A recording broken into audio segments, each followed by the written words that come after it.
Ninguém é o que veste, muito menos o que tem. Porque roupa muda, dinheiro vai e vem, mas o coração fica. O que realmente importa é o que você carrega por dentro. É a sua verdade, o seu caráter, o seu jeito de tratar as pessoas. Não adianta ter brilho por fora e vazio por dentro. O mundo até pode se impressionar com aparência, mas só se conecta de verdade com atitude. Seja alguém que espalha respeito, que divide bondade, que faz o outro se sentir importante. Essas coisas não se compram, se cultivam. A vida sempre revela quem é quem com o tempo.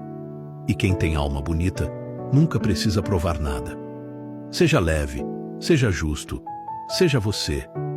Porque no fim, ninguém lembra da marca da roupa, mas lembra de como você fez as pessoas se sentirem.